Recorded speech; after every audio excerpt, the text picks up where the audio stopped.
Baik, kita akan lanjutkan untuk sesi berikutnya. Setelah tadi kita memahami trainer belief system, sesi berikutnya adalah sugesti hypnotic trainer. Ada beberapa hal sugesti hipnotik yang bisa diberikan oleh seorang trainer kepada trainee-nya. Yang pertama adalah embed command. Apakah embed command itu? Embed command adalah sebuah perintah yang dilekatkan. Semisal seperti ini. Kita bisa saja memberikan perintah langsung para peserta pelatihan untuk memulai sebuah diskusi. Misalnya seperti ini, silahkan lakukan diskusi. Dan diskusi kali ini saya kasih waktu 10 menit. Bisa saja seperti itu. Namun, beda dengan embed command. Embed command itu perintah yang dilekatkan di belakang kalimat sebelumnya atau kata sebelumnya. Misalnya seperti ini. Anda semua boleh memulai diskusi sekarang. Mulai diskusi adalah sebuah kalimat perintah, tetapi dilekatkan dengan kata atau kalimat sebelumnya. Dengan kata atau kalimat Anda semua boleh. Anda semua boleh. Ya. Anda semua boleh memulai diskusi sekarang.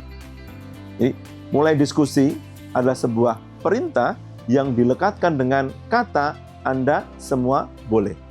Ya. Bedanya apa? Ya. Perintah yang dilekatkan itu nanti akan terasa bukan sebagai sebuah bentuk perintah. Ya. Bukan sebagai bentuk perintah, tetapi sebuah permintaan. Padahal itu adalah perintah yang dirasakan lebih enak oleh si peserta training. Kita coba bedakan. Misalnya, silahkan diskusi. Itu adalah sebuah perintah langsung. Tetapi Anda semua boleh mulai diskusi sekarang. Ya, perintah yang dilekatkan. Atau silahkan kerjakan tugas ini. Silahkan kerjakan tugas ini. Itu adalah sebuah perintah. Kita boleh kemas, Anda semua boleh mengerjakan tugas ini sekarang. Ya, jadi perintah yang dilekatkan dengan kata di depannya. Ya, dengan kata di depannya. Dampaknya apa? Perintah seperti hanya bukan sebuah perintah, tetapi sebuah permintaan. Itu yang dinamakan dengan perintah yang dilekatkan atau embed command. Yang kedua, kekuatan yes/no question. Ya. Ini juga sama. Tujuannya adalah untuk menghaluskan perintah. Ya. Karena pada dasarnya orang itu ketika diperintah tidak suka, termasuk peserta training. Itu mereka juga kadang-kadang nggak suka ketika diperintah. Sehingga apa? Kita harus bisa merangkai narasi kalimat supaya perintah kita itu seakan-akan bukan sebuah perintah. Ya. Kekuatan yes/no question itu untuk menghaluskan perintah. Ya. Bisakah mulai diskusi sekarang? Itu adalah seperti pertanyaan. Kalau tadi Anda bisa memulai diskusi sekarang.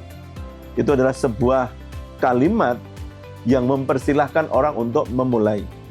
Seperti kita minta tolong. Tetapi di sini adalah sebuah pertanyaan. Bisakah mulai diskusi sekarang? Jawabannya cuma dua, bisa atau enggak. Tetapi dua-duanya adalah perintah untuk melakukan diskusi pada dasarnya. Oh boleh, oh enggak, boleh. Ya boleh, perintah yang dihaluskan. Atau juga misalnya seperti ini, apakah pintu ruangan itu bisa ditutup sekarang? Perintahnya apa? Menyuruh salah satu peserta untuk menutup pintu. Tetapi ketika tutup pintunya, kurang enak. Tetapi apakah pintu ruangan itu bisa ditutup sekarang? Kira-kira ada yang menjawab, nggak bisa, nggak mungkin. Pasti oke Pak, bisa Pak, kita akan tutup. Atau salah satu peserta pasti akan membantu untuk menutup. Bisakah PR itu atau bisakah tugas itu dikerjakan nanti siang? Itu adalah perintah untuk mengerjakan PR nanti siang yang dihaluskan. Jadi perintah itu seakan-akan bukan sebagai bentuk perintah untuk menghaluskan perintah.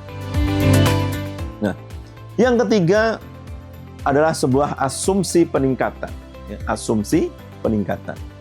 Trainer kadang perlu memberikan sugesti bahwa sesuatu hal itu sudah terjadi dan atau sedang meningkat untuk intensitasnya. Misalnya, ya, peserta sudah mengikuti pelatihan kurang lebih 2 jam. Ya. Namun seorang trainer itu melihat peserta sepertinya agak kesulitan. Atau mungkin beberapa memang sudah menguasai materi. Nah, di tengah-tengah training itu, seorang trainer harus bisa memberikan semangat. Ya, memberikan semangat. Misalnya dengan narasi kalimat seperti ini, oke, Anda semua sekarang sudah mulai menguasai materi ini. Baik, Anda semua sekarang sudah mulai menguasai materi ini. Meskipun belum terlalu menguasai. Tetapi kita memberikan sebuah kalimat untuk memotivasi mereka, memberikan sugesti motivasi kepada mereka bahwa mereka sudah mulai menguasai. Namanya baru mulai, belum menguasai banget. Ya. Jadi sugesti, narasi kalimat yang kita bangun untuk memberikan sugesti dan motivasi kepada para peserta training bahwa dia sudah mulai menguasai materi tersebut.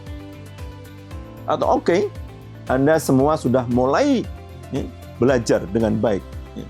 Saya yakin nanti ketika Anda mengikuti materi berikutnya itu akan lebih mudah. Sugesti bahwa apapun yang terjadi, harapannya adalah ada peningkatan dari sebelum dia mengikuti pelatihan-pelatihan tersebut. Sugesti yang keempat adalah keajaiban semakin-semakin. Ya.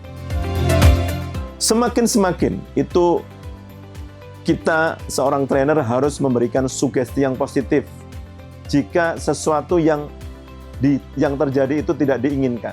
Ya. Misalnya ada kalanya ketika kita memberikan materi peserta bingung. Namanya bingung. Bingung itu nggak tahu atau belum tahu. Tetapi ketika kita bicara secara otak, bahwa orang yang bingung itu berarti orang yang memperhatikan. Diambil step terendahnya atau diambil tingkat terendahnya. Ya, misalnya seperti ini, semakin Anda bingung, maka semakin bawah sadar Anda itu akan mencari solusi. Nah, orang bingung disalahkan, kamu bingung ya? Orang yang bingung ketika disalahkan, dia akan drop. Tetapi ketika kita memberikan narasi yang positif, semakin Anda bingung, itu membuktikan bahwa semakin alam bawah sadar Anda atau pikiran bawah sadar Anda itu akan mencari solusi dari kebingungan itu. Ya, itu adalah semakin. Ya.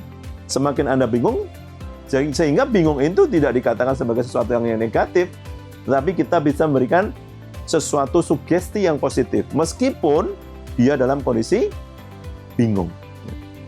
Semakin Anda pusing, itu berarti semakin menunjukkan bahwa Anda memperhatikan materi yang kami sudah berikan. Jadi orang pusing tidak disalahkan. Kalau pusing disalahkan, peserta training nanti dia akan drop dan motivasinya hilang, dia akan tidak mau lagi belajar. Kalau sudah tidak mau lagi belajar, percuma seorang trainer memberikan materi banyak. Ya, itu yang keempat, keajaiban semakin-semakin. Yang kelima, ya, sugesti hipnotik yang kelima adalah bagaimana kita bisa memberikan ilusi pilihan. Ya. Ya. Memberikan ilusi pilihan itu menyembunyikan perintah ya, atau sugesti dalam dua pilihan. Disembunyikan. Jadi karena ada pilihan berarti nggak cuma satu. Ya. Contohnya seperti ini. Saya ingin tahu, apakah Anda senang mengerjakan tugas ini sekarang atau nanti malam? Perintahnya apa? Mengerjakan tugas. Menurut kita, tugas itu dikerjakan sekarang atau nanti malam tidak ada masalah. Sehingga apa? Kita berikan ilusi pilihan. Ya. Di balik perintah untuk mengerjakan tugas itu. Saya ingin tahu apakah Anda ini senang mengerjakan tugas ini sekarang atau nanti malam. Sama-sama dikerjakan. Saya ingin tahu apakah Anda pengen makan bubur ini hari ini atau ntar malam. Boleh dimakan hari ini dan boleh ntar malam. Dua-duanya sama-sama diperbolehkan, diberikan. Tetapi kita sembunyikan perintah itu ya, di balik dua pilihan tadi. Jadi sama-sama dikerjakan intinya. Jadi menyembunyikan perintah atau sugesti dalam dua pilihan. Ya. Yang keenam, ya, menyembunyikan penilaian atau saran. Ya. Menyembunyikan penilaian atau saran. Ya. Saran akan mudah diterima trainee jika trainer tidak membutuhkan pengakuan diri. Sehingga pada saat Anda nanti mengajar, hindarilah kata-kata menurut saya. Karena ketika menurut saya, sejatinya Anda atau kita pengen diakui bahwa kita mumpuni, bahwa kita tahu, bahwa kita memiliki kompetensi di situ. Dan trainer tidak boleh melakukan itu. Karena apa? Biasanya trainee, ketika trainernya seperti itu, dia akan tidak nyaman di situ. Ya. Karena apa? Terlalu berlebihan kadang-kadang. Makanya hindari kata menurut saya. Ya. Kita bisa gunakan seperti ini, menyembunyikan penilaian. Oke, good job, atau sungguh bagus sekali. Ya. Jawaban itu sungguh bagus sekali. Yuk kita mulai kelas sekarang yuk.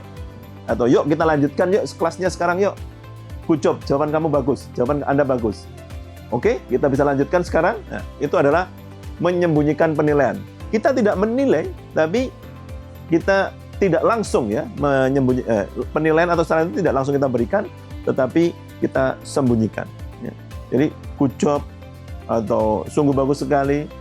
Untuk itu yuk kita mulai kelasnya sekarang yuk. Tujuannya adalah apa? Supaya kelasnya bisa segera dimulai.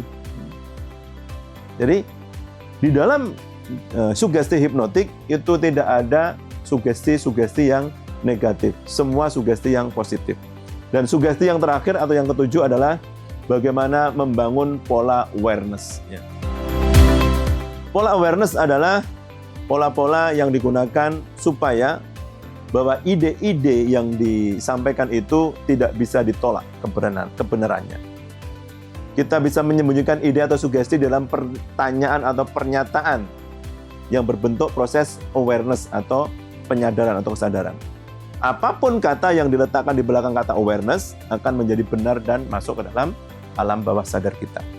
Contohnya seperti apa? Awareness, menyadari, mengerti, dan yang lain sebagainya. Contoh kalimatnya kayak gimana? Apakah Anda menyadari? Menyadari adalah pola awareness, bahwa belajar itu banyak sekali manfaatnya. Apakah Anda menyadari bahwa belajar itu banyak sekali manfaatnya? Ketika belajar itu dikatakan banyak manfaatnya, orang nggak bisa menolak bahwa itu benar. Ya. Sehingga Pak, kalimat-kalimat yang ditaruh di belakang kalimat awareness atau pola awareness itu pasti benar. Contoh yang lain lagi, mengerti adalah bentuk awareness. Beberapa orang sudah langsung mengerti bahwa dengan praktek akan mempermudah proses pembelajaran. Enggak ditolak kebenarannya. Ya. Jadi kalimat-kalimat atau kata yang diletakkan di belakang kata awareness itu tidak bisa ditolak kebenarannya. Ya. Baik, itu adalah 7 sugesti hipnotik seorang trainer. Mudah-mudahan memiliki manfaat buat Anda semua.